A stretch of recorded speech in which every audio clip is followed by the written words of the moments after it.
الحمد للہ رب العالمین والصلاة والسلام علی سید المرسلین اما بعد فاعوذ باللہ من الشیطان الرجیم بسم اللہ الرحمن الرحیم الصلاة والسلام علیکہ یا رسول اللہ وعلی آلکہ واصحابکہ یا حبیب اللہ الصلاة والسلام علیکہ یا نبی اللہ وعلی آلکہ واصحابکہ یا نور اللہ۔ میٹھے میٹھے اسلامی بھائیوں اور مدنی چینل کے ناظرین، سلسلہ ہے ایک قصہ ہے قرآن سے۔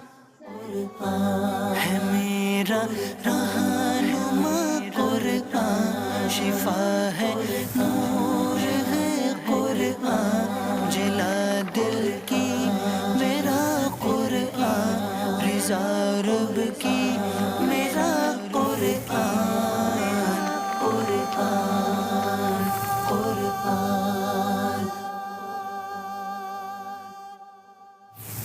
آج کس قصے کی بات ہونی ہے؟ سبحان اللہ، آج اللہ کی قدرت کے ایک شاہکار کی بات ہونی ہے۔ آج ایک ایسا، یوں سمجھے کہ اس عالم کے عجائب و غرائب چیزوں میں سے ایک ایسی چیز کی بات ہونی ہے جس پر آج سائنس بھی حیران ہے۔ نظام ہے تو کیسا نظام ہے؟ جی ہاں، آج بات کریں گے شہد کی مکھی کی۔ عربی میں شہد کی مکھی کو نحل کہتے ہیں۔ قرآن مجید میں اللہ تبارک و تعالیٰ نے ایک سورت نازل فرمائی جس کا نام ہی سورہ نحل ہے۔ اس سورت میں شہد اور شہد کی مکھی کے فضائل اور اس کے فوائد اور منافع کا تذکرہ فرمایا ہے جو قابل ذکر ہے۔ در حقیقت یہ مکھیاں عجائبات عالم کی فہرست میں ایک بہت ہی نمایاں مقام رکھتی ہیں۔ اس مکھی کی چند خصوصیات ذرا سماعت کیجئے اور اللہ کی قدرت پر سبحان اللہ کہتے جائیے۔ اس مکھی کے گھروں یعنی چھتوں کا ڈسپلن اور نظام عمل اتنا منظم اور باقاعدہ ہے گویا ایک ترقی یافتہ ملک کا نظام سلطنت ہو جو پورے نظام و انتظام کے ساتھ نظم مملکت چلا رہا ہے، جس میں کوئی خلل اور فساد رونما نہیں ہوتا۔ اسی طرح ہزاروں بلکہ لاکھوں کی تعداد میں یہ مکھیاں اس طرح رہتی ہیں کہ ان کا ایک بادشاہ ہوتا ہے جو جسم اور قد میں تمام مکھیوں سے بڑا ہوتا ہے۔ تمام مکھیاں اس کی قیادت میں سفر اور قیام کرتی ہیں اور اس بادشاہ کو یعصوب کہتے ہیں۔ ان کا یعصوب ان مکھیوں کے لیے تقسیم کار کرتا ہے، سب کو اپنی اپنی ڈیوٹی پر لگا کر کام کراتا ہے۔ چنانچہ کچھ مکھیاں مکان بناتی ہیں جو سوراخوں کی شکل میں ہوتا ہے۔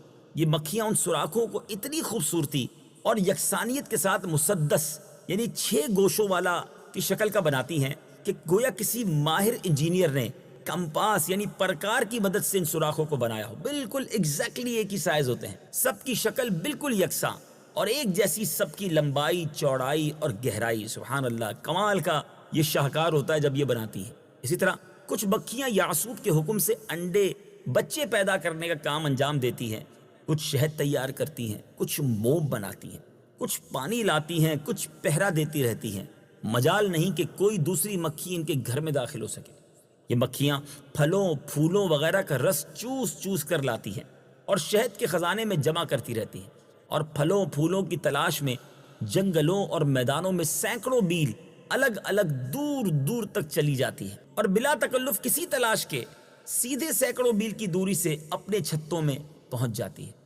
یہ مکھیاں مختلف رنگوں اور مختلف ذائقوں کا شہد تیار کرتی ہیں، کبھی سرخ، کبھی سفید، کبھی سیاہ، کبھی زرد، کبھی پتلا، کبھی گاڑھا۔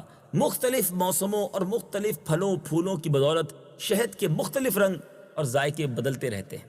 یہ اپنے چھتے کبھی درختوں پر، کبھی پہاڑوں پر، کبھی گھروں میں، کبھی دیواروں کے سوراخوں میں، کبھی زمین کے اندر بنایا کرتی ہیں، اور ہر جگہ یکساں ڈسپلن اور نظام کے ساتھ ان کا کارخانہ چلتا رہتا ہے۔ نافرمان اور باغی مکھیوں کو ان کا یعصوب مناسب سزائیں بھی دیتا ہے۔ جی ہاں، یہاں تک کہ بعض کو قتل بھی کروا دیتا ہے اور سب کو اپنے کنٹرول میں رکھتا ہے۔ کبھی کوئی شہد کی مکھی کسی نجاست پر نہیں بیٹھ سکتی، اور اگر کوئی کبھی بیٹھ جائے تو ان کا بادشاہ یعصوب اس کو سخت سزا دے کر چھتے سے نکال دیتا ہے۔ اللہ، قرآن مجید میں شہد کی مکھیوں کے ان مسائل پر اللہ تبارک و تعالیٰ نے کس طرح ارشاد فرمایا۔ وَأَوْحَى رَبُّكَ إِلَى النَّحْلِ أَنِ اتَّخِذِي مِنَ الْجِبَالِ بُيُوتًا وَمِنَ الشَّجَرِ وَمِمَّا يَعْرِشُونَ ثُمَّ كُلِي مِن كُلِّ الثَّمَرَاتِ فَاسْلُكِي سُبُلَ رَبِّكِ ذُلُلًا يخرج من بطونها شراب مختلف ألوانه فيه شفاء للناس إن في ذلك لآية لقوم يتفكرون۔ اور تمہارے رب نے شہد کی مکھی کے دل میں یہ بات ڈال دی کہ پہاڑوں میں اور درختوں میں اور چھتوں میں گھر بناؤ، پھر ہر قسم کے پھلوں میں سے کھاؤ اور اپنے رب کے بنائے ہوئے نرم اور آسان راستوں پر چلتی رہو۔ اس کے پیٹ سے ایک پینے کی رنگ برنگی چیز نکلتی ہے، اس میں لوگوں کے لیے شفا ہے، بے شک اس میں غور و فکر کرنے والوں کے لیے نشانی ہے۔ اللہ تبارک و تعالیٰ نے شہد کو تمام بیماریوں کے لیے شفا فرمایا ہے، چنانچہ بعض امراض میں تنہا شہد سے شفا حاصل ہوتی ہے اور بعض امراض میں شہد کے ساتھ دوسری دواؤں کو ملا کر بیماریوں کا علاج کرتے ہیں، جیسے کہ معجونوں اور جوارشوں اور طرح طرح کے شربتوں کے ذریعے تمام بیماریوں کا علاج کیا جاتا ہے، اور ان سب دواؤں میں عموماً شہد شامل کیا جاتا ہے۔ اسی طرح سکنجبین بھی، اس میں بھی شہد ڈالی جاتی ہے جو پیٹ کے امراض کے لیے بے حد مفید ہے۔ بہرحال ہر مسلمان کو یہ ایمان رکھنا چاہیے کہ شہد میں شفا ہے، اس لیے کہ قرآن مجید میں اللہ تعالیٰ نے شہد کے بارے میں ارشاد فرمایا کہ فیہ شفاء للناس، یعنی اس میں لوگوں کے لیے شفا ہے۔ سبحان اللہ، اللہ کریم کی قدرتوں کی کیا بات ہے۔ قرآن مجید فرقان حمید میں کیسے کیسے قدرت الہی کے نظاروں کا بیان ہے۔ ان تمام معبودات کو دیکھ کر مدنی چینل کے ناظرین بے ساختہ یہ پکارنے کو جی چاہتا ہے، ان اللہ علی کل شیء قدیر۔ اللہ کی قدرت کے نظاروں کو دیکھ کر ہمیں رب سے محبت اور بڑھانی چاہیے، اس کی قدرت پر یقین اور بڑھانا چاہیے، اور اس کی کبریائی کے گیت گانے چاہیے، خوب اس کی تسبیح تحمید بیان کرنی چاہیے۔ اللہ تبارک و تعالی ہمیں اپنی تسبیح کرنے والی، اپنا ذکر کرنے والی زبان عطا فرمائے، اور رب کریم ہمیں اپنی نافرمانی سے محفوظ فرمائے۔